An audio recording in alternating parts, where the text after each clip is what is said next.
Welcome back to a new Waterwave TV interview. I am Ricky from Waterwave TV. We got Nolan from Runalong Forever in the building today, but in his own building because we are doing a Zoom pod for the first time ever. Hoping to do a lot more of these this year to reach a wider audience, connect with people like yourself in different states, different areas, different markets. But yeah, let's hop right into it. You want to explain who you are, maybe how you started Run Along and what it is before we get too deep into it? Yeah, for sure. So Runalong started, I want to say it's realistically, we started it like 2 years ago, but we've been doing it seriously for like 8 months. It started out as kind of just a video production company. So I was just going around filming music videos for like local artists. And then about like last June, June-ish, a little bit before that, we kind of had the idea to executive produce like a Milwaukee centric album. So we called it the Milwaukee Project. And the idea was to like bring artists that wouldn't normally collaborate together, like Mm-hmm. together and put them on a project and kind of see what happened. And then kind of throughout that process, I grew a lot as like an artist. I made all these connections and we kind of started growing a following. And so after the project came out, I was kind of at a place where I was like, okay, I kind of want to get into the more management side of things. So I started finding artists that I really click with, and now I manage about six of them. Not all of them are in Milwaukee. One of them's in Arizona. Shout out Subsat. Um, but so I've been doing that, and then recently, I would say like in the last like 3 4 months, we kind of realized that all the people that I manage personally, their sounds are all very cohesive. And so we kind of started operating as like a collective, like on the lines of like ASAP Mob or something. Mm-hmm. Um, and so I guess like to your question, there's really like three sides to Run Along. There's the music video side, which I still do and have kept doing. And we'll probably keep doing forever because that's like my bread and butter is making music videos. But then there's also the artist management side of things, and then the newest part is the music collective. Interesting. Um, It's definitely a very, very similar kind of mindset to how what we've been trying to build over here of yeah, trying to bring together the community of where we're from. We're out of Minneapolis, and where did you guys start in Milwaukee? yeah. So everyone is from Milwaukee. Everyone that works with me is from Milwaukee. All the artists I manage are from Milwaukee, except for two of them who Mm-hmm. are from Arizona, which it's a crazy story how I met them, but I think they're about to come to Milwaukee too. So it's Interesting. very Milwaukee centric. So yeah, pretty similar to how you guys are with Minneapolis. Yeah, what is so explain like the Milwaukee music scene to me. Is it I know that there's like a few bigger names that have came out. Like is K Camp from out there, right? Or is there someone like that? Yeah, That's yeah. from I Wisconsin like at least. the biggest thing about Milwaukee is like most people when they blow up, they leave. So Yeah. like I the best example is like DC the Don is Mm, technically from Milwaukee, but he blew up outside of Milwaukee, or like yep. Lakia like blew up and left. Nothing against them. There's just like it's a small market, so it's like okay, if you're kind of gaining traction, whatever, you're gonna go to like LA or New York. Mm-hmm. So that's kind of historically how it's been. So like K Camp, DC Don, Lakia, those are probably the biggest name. I'm sure I'm forgetting one. Someone's gonna be like, oh, you didn't mention this person. Yeah. But as far as like the local scene, there's a lot of the like Detroit type, but it's really now it's just Milwaukee. Like they kind of took that and made it their own thing. So it's really Milwaukee music. So you got like your Certified Travers. He's been blown up recently. Obviously Chicken, people like Solo Key. And then I think the kind of other side of that is more like I guess I would the best label I would put on it is like experimental or like more traditional hip hop. Which was kind of my lane. Like a lot of people I'm friends with are kind of from that camp. So it's kind of all over the place, and historically, it's always been really like individualistic. Like there wasn't really a scene per se, and there's definitely like wasn't like an underground. Like you think about like underground music now, like all these crazy underground shows. People like I guess not they're not really underground anymore, but like Ken Carson, Destroy Lonely, like shit Mm-hmm. like that. And that was always what I gravitated to because that's kind of like my generation of music. And so when I was coming out filming all these music videos and everything, I was like, oh, like why aren't there any shows or anything like that? Like I feel like people would love to come see this music live. And so as I kind of developed relationships with my artist specifically, that was like a big thing I wanted to focus on was kind of cultivating like a underground music scene.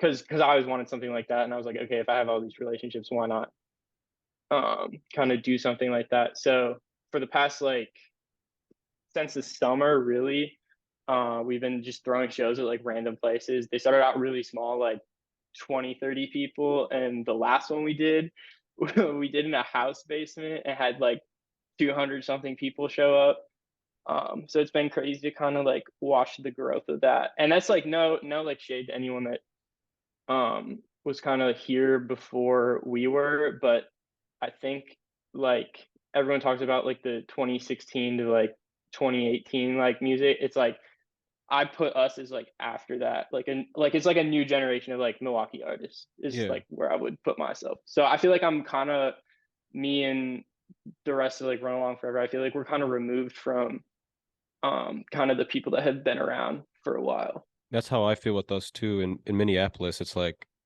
so I we started our brand in like 2018 technically, like was when we launched our Instagram Yeah, page, made our first post, but we didn't really know what we were doing until like 2020. And around that time is when the COVID pandemic was happening and everything. So it was like it we were limited on what we could do when we were really trying to go hard. So it was kind of hard, like you couldn't even have people over at your house legally, at least in yeah, Minnesota. I don't know how it was out there. And there was just there wasn't concerts, so we couldn't do that. We couldn't throw house parties, or else your brand is going to get judged for being the problem the pandemic's having. But then eventually, it slowed down for us, and the pandemic slowed down, and the business started speeding up for us, to be able to take advantage of it. Did so you guys are still fairly new. You didn't have to really go through the pandemic, did you, as a yeah. brand or? During the pandemic, I was basically just a freelance videographer.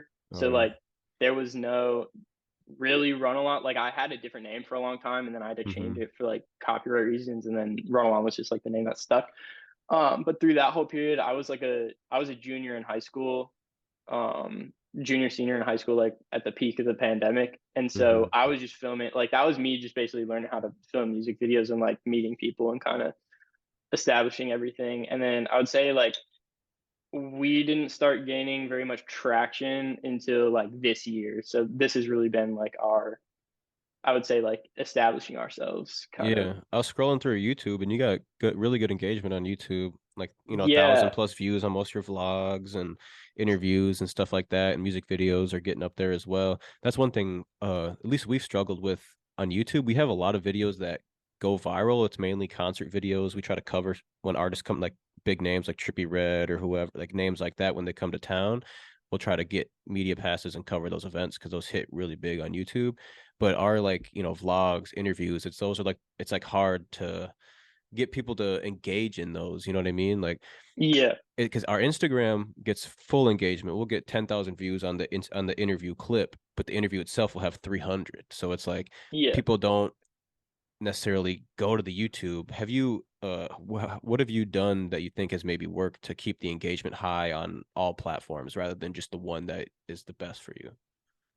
I think the biggest thing I learned kind of early on was if you put people in the videos, like they're gonna want to watch it. So it's like Mhm. if we're doing a show or we're like at an event, like whoever's filming, whether it's me or Tommy's like our like vlog camera guy, I'll just be like, look, go find anyone that's like interesting and film them, put them in the vlog, and then when it comes out, we'll like be like, yo, like you're in the vlog, or like put on our story, like if you were here, you're probably in it. And Mhm. I think creating stuff that people feel like they're a part of makes them want to engage with it versus like just posting like I don't know, like a vlog of just like you and your homies, you know? It's like Mhm. and I don't think there's anything wrong with doing that too, but it's like in terms of growth, the more you can reach and interact with people and build those relationships like as a brand to the fans, to the people supporters, whoever, because at the end of the day, those are like who makes all the shit possible. I think engaging with them is what what drives kind of the growth on the YouTube side of things. So that was like a big thing we always focus on early on was how can we get as many people involved as possible in the vlogs and stuff like that. Um, and the other thing that I have kind of always focused on is I don't really post clips of like the vlogs. Like I keep everything exclusive to YouTube. So it's like we're not posting clips of vlogs or anything on Instagram or Snapchat or Twitter or whatever. Like if you want to see the content, you kind of have to go to the Mhm. video. Um, and Smart. I think I guess it's like kind of counterintuitive because everyone always talks about, oh, you want to like diversify your content as much as possible. Yeah, But um, I think in terms of having a platform on YouTube, that's like the most valuable thing to me. I personally like don't really want to run like an Instagram page, and that works for a lot of people. Like if that's your lane, I would stick with it.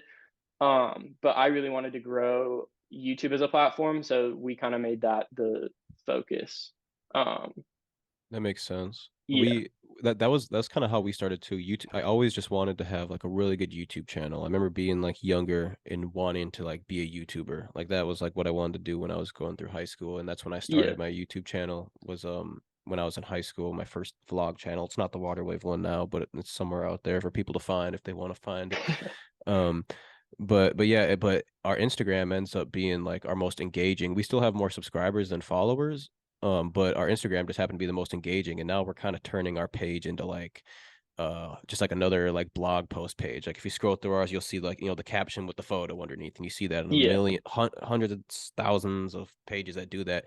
But we found the niche of staying like just mainly talking about Minnesota, but mixing in the mainstream stuff as well when just to try to get those new fans coming in from anywhere else. One big issue we have in Minnesota is a lot of people since nobody has really made it out of Minnesota yet, besides a few names. Like there hasn't been like a lot of people coming out and having successful careers out of Minnesota. A lot of people seem to want to be that guy that like yeah, puts Minneapolis, Twin Cities, Minnesota on the map. I mean, we have like Young Gravies, old school music. We have like Prince, Bob Dylan, Owl City, Trampled by Turtles, like a few guys like that, like that are just but no real deal like hip hop artists have really risen out. We have Casey who's rising right now, and yeah. He's fire. Party Alone who are like the new ones coming up in that kind of genre, and Libyanka in the Afro music scene as well, and she was on The Voice. Like she's been going crazy. So we have this new like energy of the new generation, like you were speaking on, coming out of Minnesota. But one of the biggest issues for us as a brand and for every artist in Minnesota is everyone like hates on each other. Like once you see an artist doing something good, they always like try to shoot them down, like, oh, he ain't even really like that though, or like, oh, don't go fuck with him because he's from the burbs, or something like that. Like there's always an Yeah, excuse for why you shouldn't like somebody, instead of just being like, oh yeah, he's going crazy. Like everyone's always trying to be like, no, don't look at them, come look at what I'm doing. You know what I mean? Like yeah. there's never like that growth with each other. And I know you mentioned that trying to bring artists together that normally wouldn't connect, and that's something that we've tried to do with our platform. But in Milwaukee area at least, do you guys, is it a similar issue, or is there a lot of like love between artists? I think it's an issue of like nobody's coming out and being like, oh, like I don't fuck with this person, I don't fuck with Mm-hmm. this shit. It's definitely more behind the scenes, like not supporting people, not showing up to things, stuff like that. Nobody really, there's not like an issue of people like publicly coming out and dissing each other, but it definitely is a thing. And I know I really hate that. Like our whole MO was like trying to bring people together and kind of like end that cycle.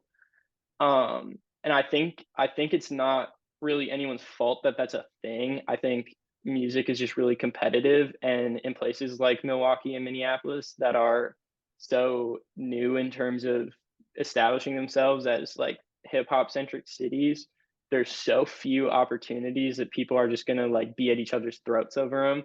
And like if there's like one deal on the table, like because it's such a small market, like everyone's gonna be fighting for that one deal, Mm-hmm. and of course it's like going to get competitive and people are going to be like, oh, I don't want to collaborate with this person, like why would I give this person a platform, stuff like that. And so when we kind of came along, I wanted to make an effort to like our it says in like our Instagram bio, like building a platform for artists. So whether it's like we shoot a music video for them or something like that, like I'm not saying you have to fuck with everyone, but at least if you like see someone doing something dope, like kind of establishing the relationship and making sure that there's no kind of bad blood or like I think competition is okay.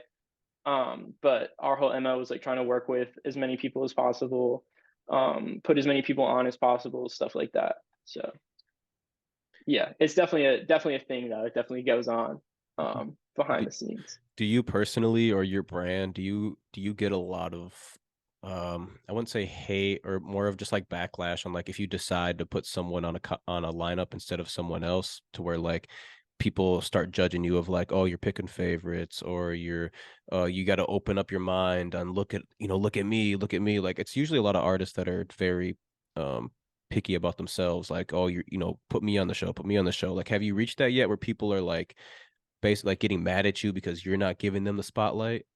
Yeah, I like there's definitely been a little bit of that.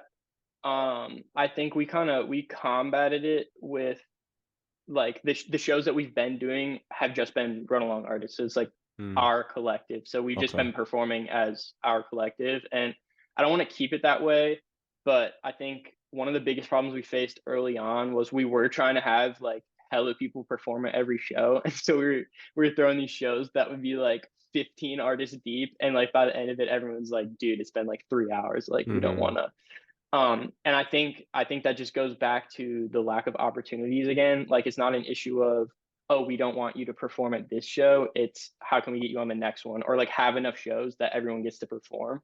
Hmm. And what I've been seeing recently after I'm not gonna go out there and be like, oh, we started it.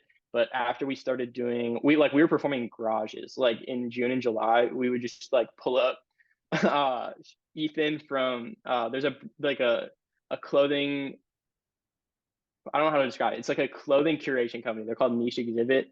They curate like rare like designer pieces. So if you want to like go find some crazy like piece that you're not gonna find on like Grailed or some shit, like you go to them. But the one of the dudes' names is Ethan. He would DJ these garage shows. It started out we just do it like day of. We had like 15 people come. And then we'd be like, okay, like go tell your homies, whatever. Next one we had 30, and then we like kept growing, and then eventually, like I said, we had 200 people like crammed in a basement. After we started doing stuff like that, I kind of noticed, oh, now other people are throwing their own shows, or like we threw a show at the Cactus Club with this brand called Unfinished Legacy and their kind of music collective. Ooh, that's the one. After we That's the one with that's the one with like the butterfly designs, right? Yeah, Oh yeah, yeah. yeah, What's Brema is the designer, yeah. right? Brema, Oh yeah, yeah, we fuck he's with him. fire. We watch a lot of Yeah, his videos. But yeah, keep going. hell yeah. No, they're crazy. But after we kind of did that, I noticed that like shows started popping up all over the place, and there wasn't really an issue of, oh, this person doesn't get to perform, because there's always like another show around the corner, whether Hmm. it's us or someone else throwing it. Yeah. Um, At some yeah, point your shows are going to be the shows, you know what I mean, though, like the ones that yeah, the new artists are going to want to be getting on and think that they're entitled to be getting on, because that's yeah, kind of where we're at right now with our brand. I don't like to I don't like to like talk my shit too much or like think too highly of our brand because we're nowhere near where we want to be, but like when we do shows, like we'll announce a lineup, everything, flyer, everything's out, and then I just get spam with like, yo, you got room for me, you got room for me, you got room for yeah, me. yeah, yeah. And it's like you see the Nah, lineup, you see the shows announced, you see it's happening. Like if you yeah. didn't get It's like that shit contacted, was then decided. Yeah. yeah, and Um, like it's just like uh it's tough because you want to show love to everybody, and I wish there was a way that we could have a show every weekend and be able to put new people on it yeah, every for time. But sure. at some point, it's going to get oversaturated, so you got to keep some type of like um keep some type of what's the word I'm looking for, secrecy with your brand. Not even that's the wrong word, but like where you can't just see a water wave show or see a run along show every weekend. It's like every other Yeah, month, and you gotta rare. be Got to keep it there. rare. You gotta Yeah, be there, rare. You gotta be there. You gotta see the new. They're gonna have, because when we do our shows, we have like three artists that are under Water Wave that have been constantly releasing for the past few years.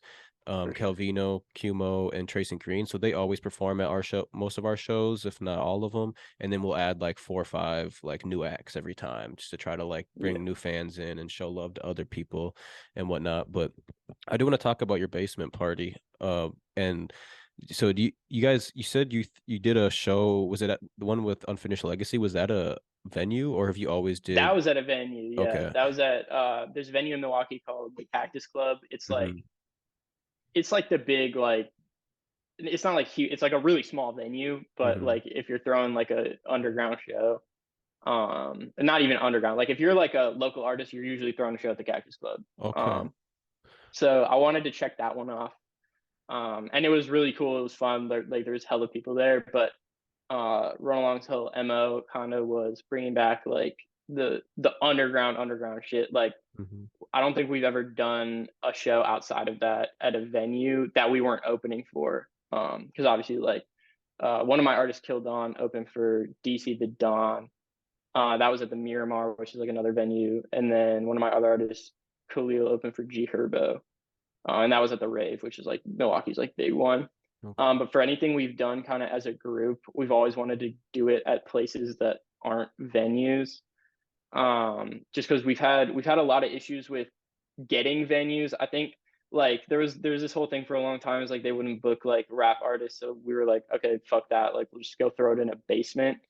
And so we did one basement show in the summer after the city wouldn't clear our sound permit. Like we were supposed to do it at this like store thing. And then like less than a week before, the person that owned the store basically like hit us up and was like, yeah, the city like pulled your sound permit or whatever. And so we were like, okay, fuck that. Like we're still having a show. We'll just do it in a basement. And so that was the first one. So the first one, there's probably like 75 people there. And then we didn't throw anything ourselves for a long time. And then I was like, okay, I want to run it back. Let's do like a second basement show. Because I was home from school on winter break. Hmm. Um, so I don't know what you wanted to know about it specifically, but Well, um, yeah, my thing is with Waterwave, and maybe it's a Minneapolis thing. I don't know what the crime rates are like in Milwaukee, but for me, if we throw a house party, I'm scared someone's getting shot. Like that's one thing. Like I yeah, like there has to be like security at the door, patting you down, metal detectors, and maybe this is a Minneapolis thing. And I know like if you go to a lot of cities, you don't have to worry about your house party like getting shot up or someone getting stabbed or beat up or yeah. robbed as they're leaving or something. But Minneapolis has been crazy the past few years. So have you had any issues with like not being able to control the environment at these house parties? Because that's always our biggest worry of doing anything that's not at a professional venue where they're Yeah. liable if something happens, you know? Yeah, we that was definitely a big concern going into it, especially because it got so big. Hmm. Because we sold tickets, so like I had like a count of everyone that was coming. So once it got past like the 150 person mark, I was like, oh Jesus, like we're gonna have like a line down the street just on like a residential block. Hmm. Um, and so that was definitely a concern. So we had five dudes that were like that I went to high school with that I knew who are like ex like football players, like huge. We had them working the door, patting people down. Like that was definitely something I was concerned about. But at the end of the day, like we try to make everything we do like a positive thing. Like Hmm. we made it very clear, like, yo, this is just like we're like performing as like a music collective. This isn't some like don't show up on any bullshit. Hmm. And so I've never had any issues kind of along those lines. But security and like safety and everything is obviously something that we took really seriously. So like we had water and everything ready because it's gonna get like hot as shit down there. Yeah. But I think just like fostering kind of a good positive environment for people to go and know like, yo, there's not gonna be any bullshit here. Like it's more about like the music and everyone turning up and having fun, like trying to kind of create an environment like that because historically there hasn't been a lot of shit like that here. So trying to do positive shit like that for the community is something that we try to really focus on and making sure everyone's safe and stuff like that. Yeah, and I think that's really where brands get built is, the basement parties. And then like Yeah, that's how a lot of promoters even like eventually become promoters is because they threw the best hard parties in high school, they threw the best parties in college, and now they're throwing the best parties at the clubs. Like it's just like yeah, kind of the stepping stones of doing it. And I do want to throw some more house party stuff, especially when we're like if we travel to a different city that we don't know too much about and we can't get connected with the venues as well as we can out here now. Um like but that's just my always my biggest concern is like there could be one wrong person that shows up and sees the friend they don't like, and it's just Yeah, like it yeah, has nothing to do with you. It wasn't someone you invited. It wasn't someone that you was even a part of your team, and they just ruin it for everybody. And that's something I've always been like scared of for doing. Like people have asked us to like co-host their house parties and stuff, but just like from like a brand point, like we at least out here, like we've had to always just kind of steer clear of it. But yeah, your basement party, what is like the pros and cons of doing it in the basement? I seen like the low ceilings looks like it definitely makes performing tough, but it also just yeah, it just sets the vibe of like this is an underground, like this is yeah, like one day 10 years from now, hopefully you're gonna be seeing these people on a big stage and you can be like, oh, I went to one of their parties in the basement. Like a lot yeah. of people can say that about a lot of artists. So like what is your biggest challenges doing parties in basements? The biggest thing was so it the we threw it at basically like it was technically a frat house, but like at a really small college. So it was just a house, like it was just a regular house. So the basement was already kind of set up to host parties, so that was good. Um, but the issue was it wasn't necessarily set up to like for a concert. So Mando DJ'd the show. So he probably the biggest DJ in Milwaukee. Does crazy shit all the time. And I was like, it would be so crazy if we like had him in a basement, like DJing our shit. And he's a good friend of mine. His brother actually is like my like right hand guy. But we had him come down. We're setting up the speakers and shit. And then we realized that there was like a hole in the stage. So if you like watch the vlog, there's like a part we put like a traffic cone, like the whole corner of the stage was like caved in. The ceilings were like people were like hitting their heads and shit. So it was definitely far from ideal. But once you get that many people crammed into a basement, like people are gonna turn up no matter what, especially Hmm. because the music is fire. So I think the most fun part to me was getting someone like DJ Mando like out of his traditional like he's been turning up like huge venues for like a long Yeah. time and just getting him like back in a basement with all these kids and watching everyone just like doing mosh pits and shit like that was crazy. Yeah. And then like you said kind of establishing that relationship with these people like everyone was that was there like I don't think they'll forget that shit like a basement like packed wall to wall. Everyone's like screaming the words and shit. Like that's like our shit. That's what we fuck You with. know, DJ Mondo was the one that sent me your account. Yeah, that's fire. Um so even like that goes a long way of being able, in Yeah, booking him for an event like that. And fun fact, DJ Mondo actually DJ'd our first ever concert we did. that's Because crazy. I went to River Falls, Wisconsin for college, Okay. and DJ we threw our water. That's where I met everyone that I started Water Wave with, and we booked DJ Mondo to come DJ the event like that we threw. Like the school paid for it and stuff because like the school got behind us and being like, yeah, we want to throw an event, hip hop event. We never do hip hop there. It's a very country school.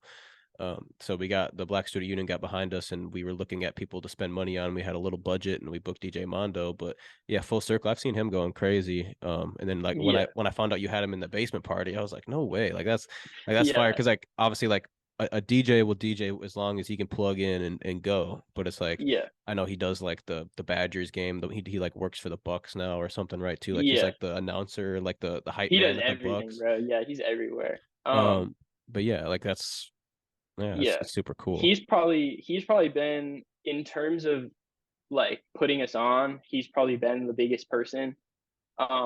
He was the first person to like bring us out at his shows. Like he did one here in Madison at the Majestic last it was like September, I think.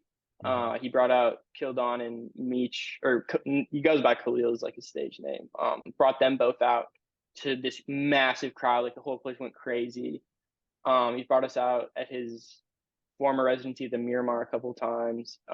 He brought Khalil out at G Herbo. Like he really, in terms of helping us get like booked for shit, has been the biggest help. And showed a lot of love. And he really fucks with kind of the underground scene and kind of what we've been doing. So it was dope to kind of have that full circle moment and have him come turn up the basement party with us. Oh yeah. One last thing before we get out of here. What do people have to look forward to the rest of 2023 for Run Along Forever?